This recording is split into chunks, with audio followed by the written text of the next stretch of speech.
Manipuri loan asi Indian classical language ki status ta sana hotnarakpagi Aroiba Thakta Leire haina Education Minister Th Basantakumar phongdorakhre wafam asing ase kuntra hudairak suba Manipuri language day celebration ki thoramda minister na phongdokhibani thoram aduda Rajya Sabha ki MP sana zawbalai semba works amade yas ki minister Govindas konthojam amade hill areas committee ki chairman dinganglung gangmaina singbana maroiba mithunglen singoina saruk yakhe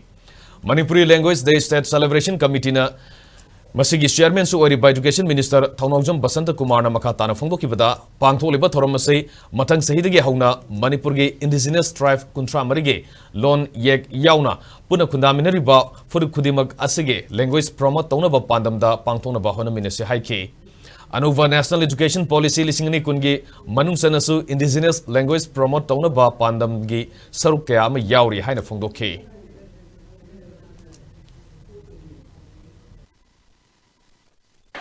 Manipuri say classical language status ta pukhatnabagi damakta final stages ta leire habitare masigi draft se semba matamda yamna dedicated oiba experts mayamna honabiraga dugumba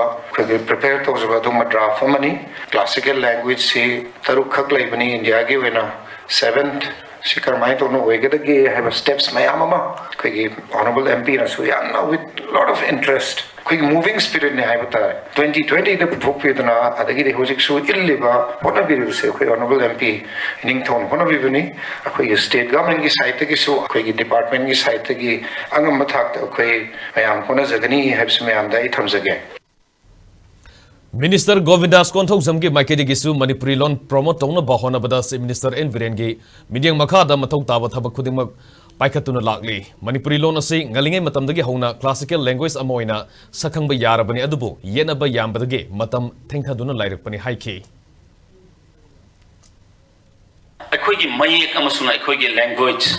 shakti mayam ama lai haibasi akhoi na khangan na bahona bada khardi thengthaoba but now matam lakhre 2022 da language nipan gi translate to matam na google na kangre aduna aina haijabasini yamna hena mangjin thana koi chatli adubu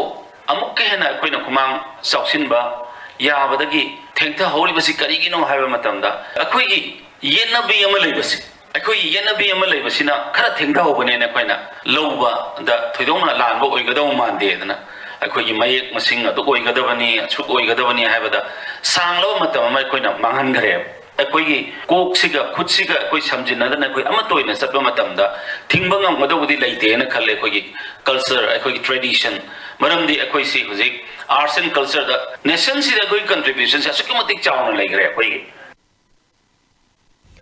Rajya Sabha ki MP Laisemba Sana Zawbuna Manipuri loan bu India ge classical language ama oina sakhangna bahona riba amadi Manipuri loan sakhona ba thadar liba senpham khudimak sejanaba gi matangda miyam gu puna saminaraba matamda mai pakpang mangani haiki